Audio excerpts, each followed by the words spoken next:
Hi, I'm Mary Hoover and welcome to Edgecoloring Applique. This is also block number 1 of the Full Bloom Block of the Month series. So first, Edgecoloring Applique. What you're going to learn today is how to do our technique of Edgecoloring Applique on a domestic machine. There are two different types of techniques that we use. One is with a straight stitch using an open toe foot and your feed dogs up. And the second is a free motion stitch using your darning foot or your hopping foot and your feed dogs down. We're going to show you both of those today. If you're interested in the long arm version of Edgecoloring Applique, please see our other tutorial for that. Our Full Bloom Block of the Month was created using our first ever fabric line that we designed for Island Batik. They also partnered with Aurifil thread to give us a thread box so you can go to your quilt shop and just get all of the fabric and all the thread that you need to do all of the applique for the whole project.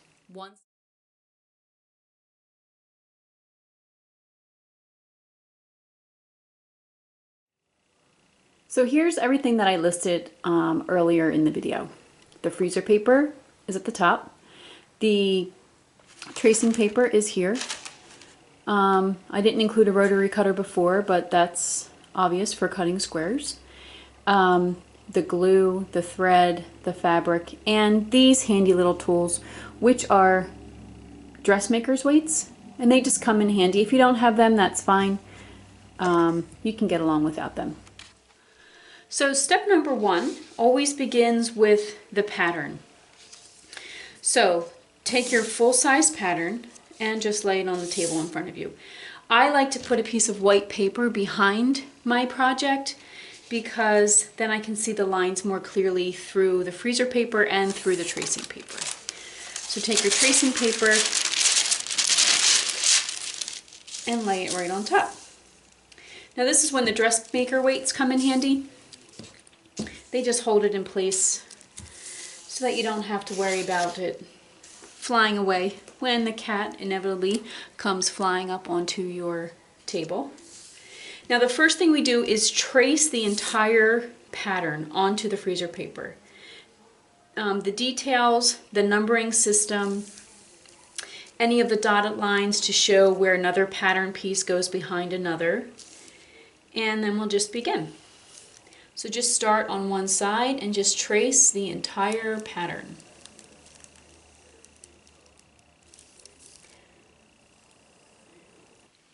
So there you have it. I'm going to remove the paper weights, and there's the pattern, and now you can see the tracing paper shape. So I included these dotted lines where I know this center shape will be put on top of the larger flower. And again, there's the cat. I told you that she would make an appearance. And I also included the numbers of each of these highlight and shadow pieces, but I didn't have to include any of the, the dotted lines or the spots or the coloring. I just needed the numbers so I know where to place those pieces later. So the next step is to get a piece of freezer paper and place that on top of your pattern. We're going to set this aside for now, pattern again, and take a piece of freezer paper. Now on the freezer paper, and using our Sharpie, the medium tip Sharpie, you can use a fine tip if you like that, but I like the medium tip. This really comes in handy when we're going to start gluing the pieces down. This pen will not run or bleed or smear. So that's why we use this instead of pencil. So now we're going to take each one of these shapes and trace them individually.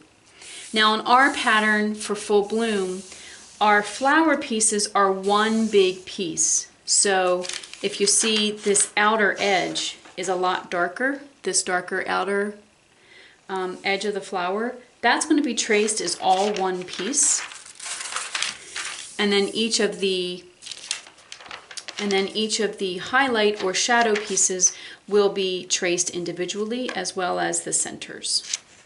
So let's get started. Starting again up in the upper corner. Now this time we're not going to add the petal detail, we're just simply tracing around the outside of this large flower shape.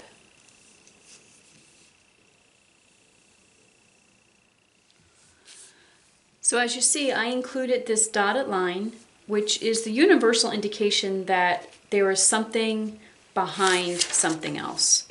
So this large center one piece is going to go on top of the large flower piece.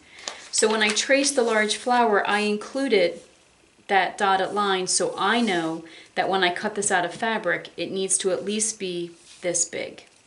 So now I'm going to move my freezer paper over so I can trace each of these highlighted sections individually. And remember that you need to number these because sometimes the pieces are quite small and you may not remember what goes where or how they line up. So each one of these is going to get their own piece of freezer paper. And just move it around so you can kind of conserve the freezer paper a little bit. Now these highlight and shadow pieces are on top of the large flower. That's why you don't see any dotted lines. So this is what my freezer paper winds up looking like. You can see my large flower piece, my dotted line for where I know it's going to be going under the center. Here's center one over here. Center two, and each of the individual pieces for the highlights and shadows, just leaving enough space between each so I can cut around them, which is the next step. So step number 3, I guess, is to cut around each of these shapes, but don't cut on the line. And I do use my paper scissors for this because you know how important your fabric scissors are.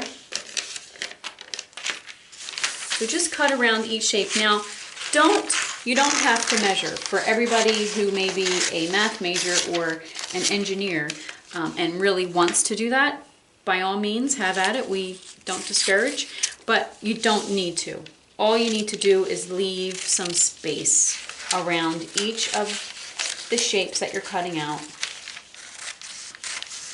So this is sort of the arts and crafts portion of the project. So if you're using this tutorial for your block 1 of our full bloom block of the month, then you'll notice that on your pattern page for block number 1 that you are told to cut out several of the small flowers and the centers.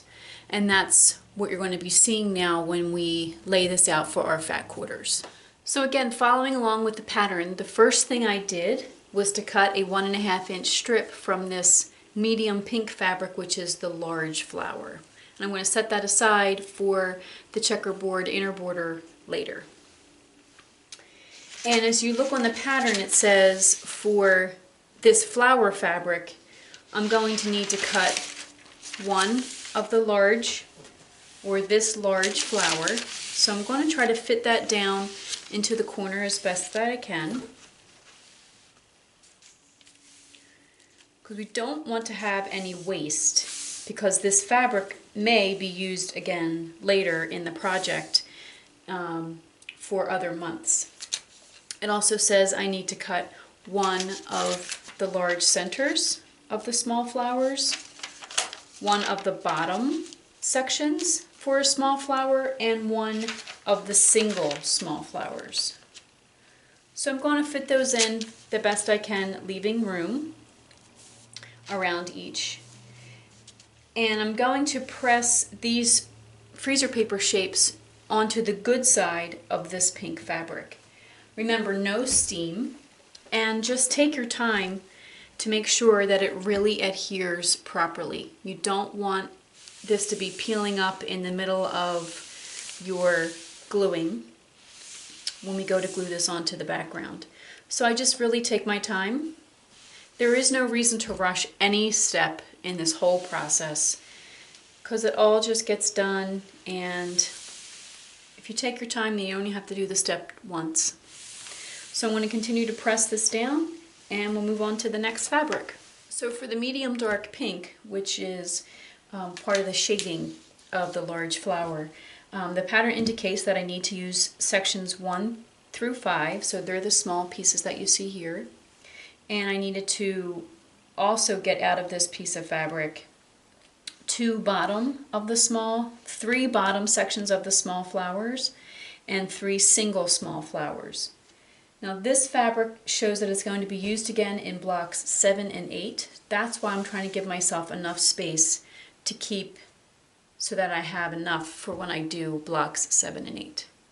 So as indicated in the pattern, this dark shading fabric, I needed to cut a 1.5 inch strip from this. Again, set it aside for the checkerboard border later. And from this, the only pieces that we need are just pieces 6 through 10. This fabric again will be used in blocks 5 and 8.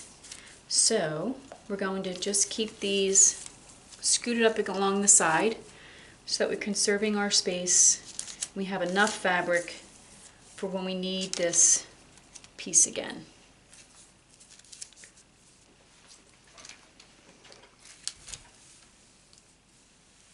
Light pink that's used for center number 1, I need to get a 1.5 inch strip that's going to be used later for the checkerboard. The center 1 piece, 1 bottom of a small flower, 1 single small flower, and 1 top of a small flower. Again, these won't be used together, but they'll be used as later in the small flowers as needed. And finally, for the center 2, I needed to cut out all the rest of the centers of the small flowers that were indicated for this month in pattern number 1, for block number 1. So now we're ready to do the cutting. So when we cut these pieces out, now we will be cutting on the line. We can start by just cutting these pieces apart, just cutting them individually from the fabric. And they're ready to go for us to cut out. I like to use a longer shear, something that is fairly sharp because it's cutting through the fabric and through the paper, but not my best shears because of course you don't want to use your best scissors for any time you're cutting on fabric. Some people say that they don't like this step or that this step takes too much time, but I have to say that there's no step in this process that we don't like. We like all of it. So now I'm going to cut on my drawn line. So just following right along the line. This is where you can see nice sharp scissors really come in handy. So now I'm going to go through and cut out each shape. So if you're following along with the pattern, you'll see that the background piece is a large piece of fabric.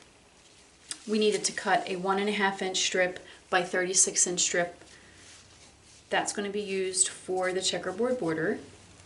A 17.5 by 17.5 inch square. 6 4.5 by 4.5 inch squares, which will be used as the 4 patches and 8 patches in the background. And 6 8.5 by 8.5 inch squares, which will be used for the small flowers that are in the center and also around the edge. You'll have some pieces left over, and they're, for block number 1, you should have some of this background left over because this is going to be used as the stems for some of the flowers in the future. So just set that aside and we'll keep that for later. Now let's talk about cutting the Totally Stable. Totally Stable is a product by Sulky, and the reason we like it is because the waxy side, or the side that you iron down, acts a lot like the freezer paper that we were using for the applique. The reason we like the freezer paper is because it keeps it nice and flat, your applique pieces, plus when you remove it, it leaves no residue, which is what we love about this. This tears away really easily, yet there's no residue left from the waxy side.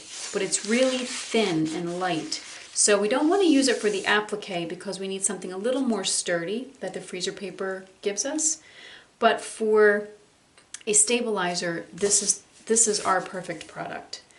So for this project, you're going to need to cut one 17.5-inch square and then cut 3 across. And when it's this bolt size, they're usually they can be about 7 inches. I know the squares that they're going on is 8.5, but that's okay. We'll center them on the back and they'll be plenty big enough. So first the 17.5, and then 6 of the 7-inch-ish pieces for the small blocks. Okay, so here's our 17.5-inch square. That's going to be the background of this flower. People often ask us, how can you tell the difference between the different sides of a batik? And I simply just look at both sides and decide which I like better. So I think this is the good side, and then this is the bad side. If you can't tell, then it doesn't matter. So just move on and let's not worry about it. So now we're going to take those pieces that we cut from the Totally Stable, and we're going to iron these onto the back side of our 17-inch square and our 6 8.5 by 8.5-inch squares. So let's do this one first, because this one's going to take a little bit of time. Again, it's a step that needs your attention. You can't just rush through ironing this on. And I tend to just leave the iron in place for several seconds, waiting for it to adhere. No reason to rush. You have all day. Just go through the process without trying to skip any of the important steps. And in this case, every step is important. So you'll notice that for the large background blocks, we cut the Totally Stable to be the exact size of the large block. And that's because it's just easier to fill this whole space than trying to cut exactly the shape of the flower and then trying to get that to match up. So the large background pieces, I usually just fill the whole space on the back of the fabric with the Totally Stable. Now for the small flowers, the flowers are actually smaller than the background that they're going to be sitting on. So with Totally Stable being the size from the bolt that it is, we were able to cut 3 pieces across, like we indicated earlier, and they're just going to be just eyeball them into the center of the back of the 8.5-inch squares. No need to measure, they're going to be plenty big enough, as I said earlier, and you just put them right on the back. So now these are ready to go, the background's ready to go, and now we're ready to glue. Okay, so here's our background. The Totally Stable stabilizers on the back, and this is the front side. Now I'm going to take my my tracing paper shape, and I'm going to fit it right on top. And then I'm going to pin it across the top so that it stays in place. Now sometimes I can use the dressmaker weights for this, but I really don't want it to slide around at all, because this is going to be the permanent placement for this flower. So pinning just seems to be the best way. So now I'm going to take my shapes, starting with the large piece first, and paper side up. Why? Because this is the good side of the fabric. So this is what's going to match the shape of the flower. So now I'm going to slide it between the tracing paper and the background. And I'm going to make it line up with what I had traced, with allowing for a degree of error, because we are humans. So if it's not exact, just make it fit. So then I'm going to put in my large for my center one. Now see how I don't know if you can see this, but the flower shape goes down beyond center one. So when I put center one on, I know it's going to cover that up. Just lining it up with the drawn line. Center 2 goes on top of that. and then our shading pieces. So this is why you had them numbered, because look sometimes how tiny these pieces are. That's piece number 2. So I'm actually going to take the time, and place these where they belong. Why do I do this? It seems like a redundant step to some people, but what I'm getting from this step is information. I know where I want these pieces to sit. I need to know right now if maybe I cut something wrong. I find out right now if I'm missing something. So I'm just getting a lot of information from doing this step. It also I start to get a relationship with this block or whatever it is that I'm appliquing. So I get a feel for what goes on top of what sits under something else. So this piece right here, this number 7, that's a good indication. It sits behind center 1. So I added the dotted lines to it, so I remember from seeing those dotted lines that it's going to go behind something else. So when I place it on here, I need to put it behind center 1, so I remember.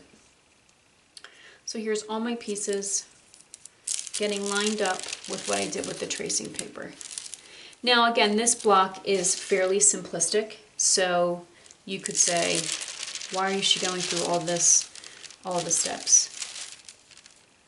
It's the same process for every applique that we do, and certainly every applique in this block of the month project that you're learning right now.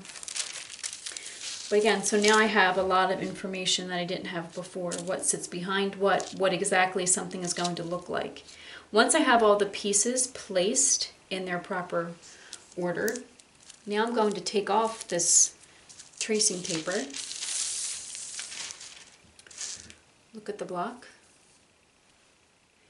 And now I'm going to start removing pieces until I get to the bottommost layer.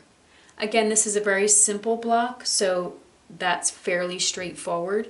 But on blocks where petals lay behind the larger flower, things start to get a little bit confusing.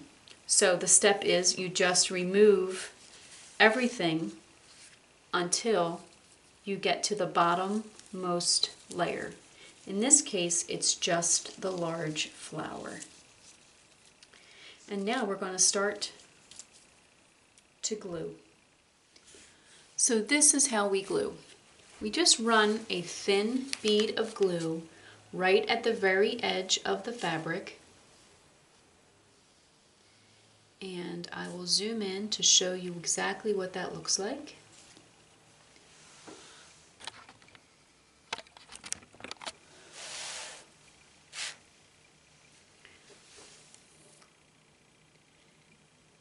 This glue was developed for a hand applique person, or by a hand applique person named Roxanne, who does Hawaiian applique. So when it's used for hand applique, what they do is a series of dots, but we like to use a full bead so that it really seals the edge completely. And this new bottle that just came out, or came out recently, is a squeeze bottle, so it's really easy on the hand and it's really easy to get the glue to come up to the tip.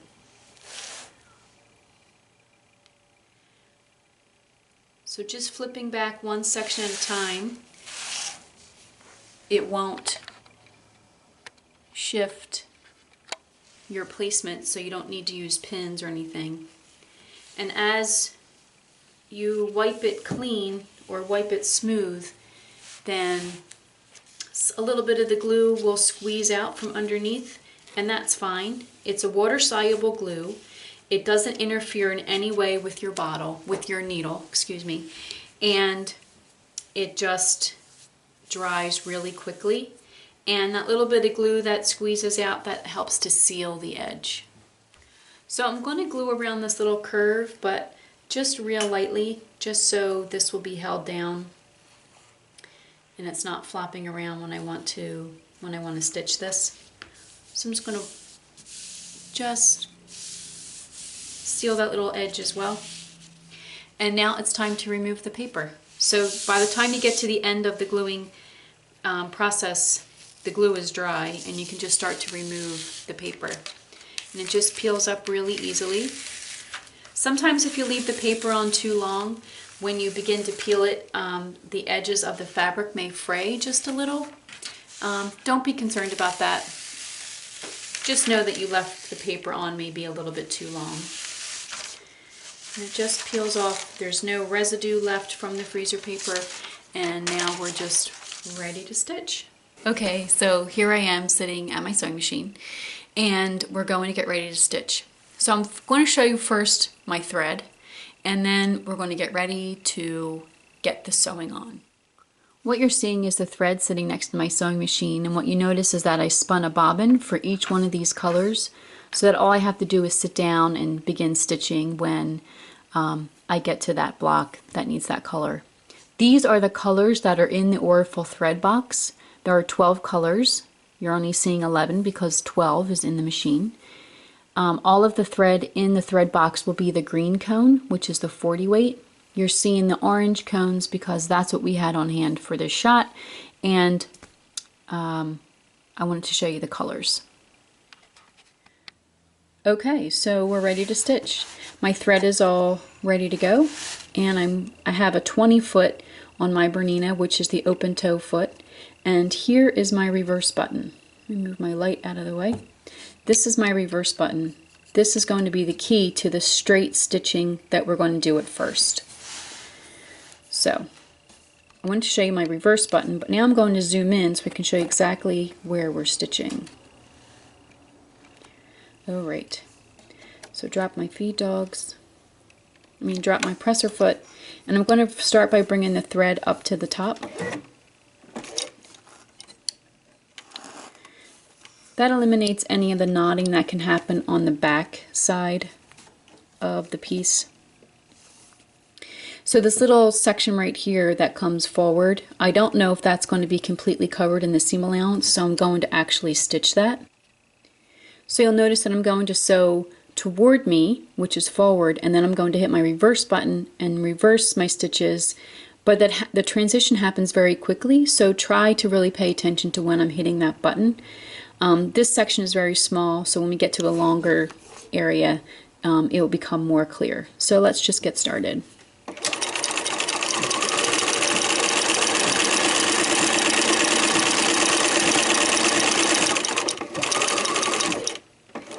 So I'm going to end with my needle down so I can pivot, and I can come up this side. Now let's zoom out just a little bit so you can see exactly where we're going to be stitching to. Okay, so again, my pedal goes very fast, my speed goes very fast, which means my pedal's, down as far as it can be. And my transitions to reverse, I'll just say it a couple times so you can notice when it is I'm actually doing it. There's no right number of stitches to go forward before you go reverse. It's just a matter of feel. Reverse, reverse, reverse. So as I'm stitching, really what I'm thinking about is coloring the edge with thread. That's what I want it to look like. The nice thing about this technique is that the messier you are, the better it looks. So I can look at where I've been, and if I think I need to fill in a little bit more, I can just reverse back to that spot and color a little bit more. And I like to come into the background as well as into the flower.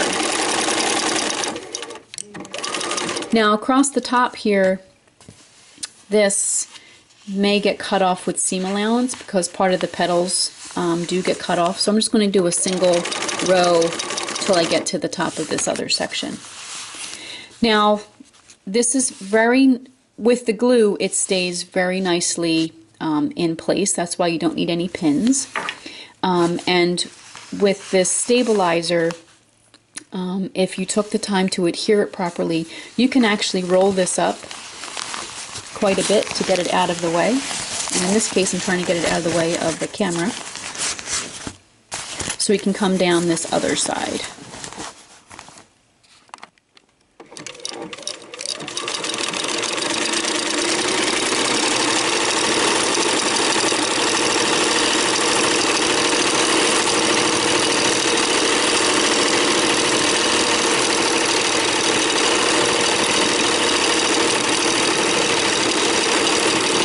And I decided to zoom in a little bit more so you could see maybe more closely what it is that I'm doing. Okay, so forward and reverse.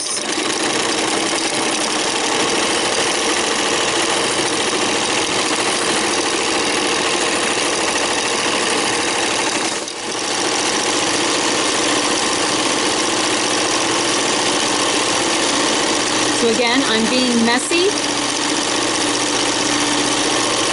Going around a curve is quite easy. I'm going to check back to see if I like how I've stitched it, and I do, so I'm just going to keep continuing.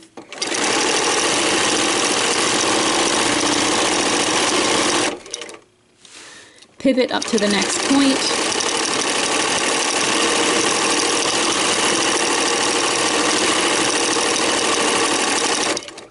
And that's it. So now we're going to go on to doing the hopping foot and dropping your feed dogs. So this time with the hopping foot on, again I brought the threads to the top, the bottom thread up to the top, and it's free motion. And what I think of when I'm doing this is edge coloring. I'm coloring the edge as if I'm using a crayon on the edge of my fabric, but I'm using thread instead. So that's all you need to think about when you're going back and forth, when you're coloring the edge of your applique.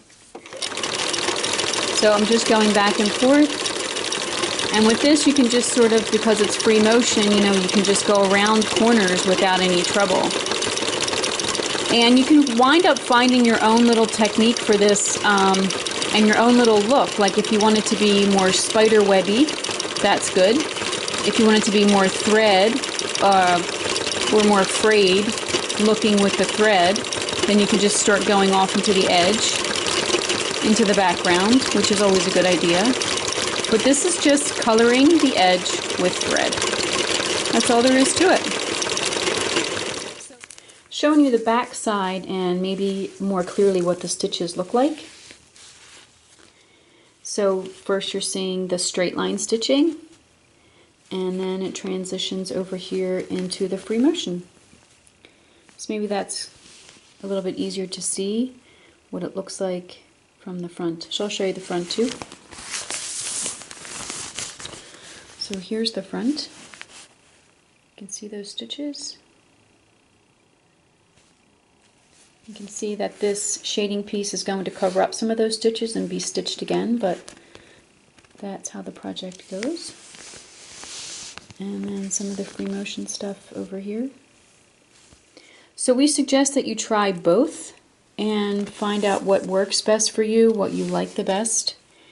And you know how they always say practice makes perfect. Well, it really does. The more you practice it, the more you do it, the more muscle memory that you'll create, and the easier it will become for you. So here's my piece. I've ironed it flat. What happens is when you start doing the stitching, it can start to get distorted, but the stabilizer on the back will keep it so it doesn't get too out of shape. And then you just press it and it starts from scratch again.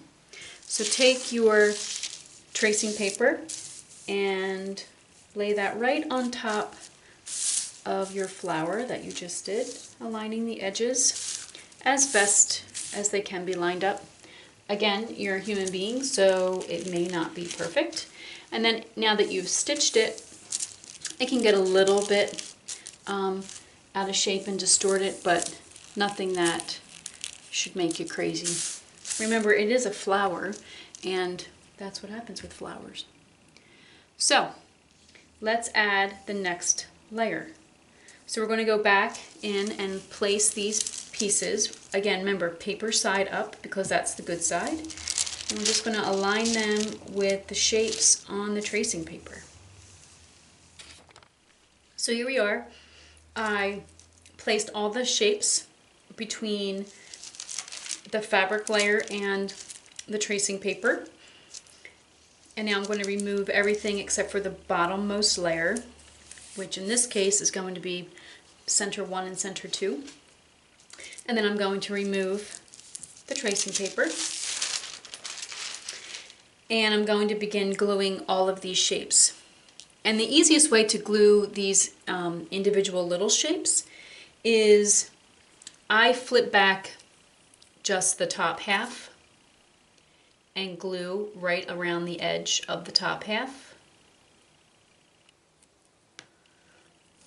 Place it down, wipe clean, and I'll go around each of the tops of the shapes.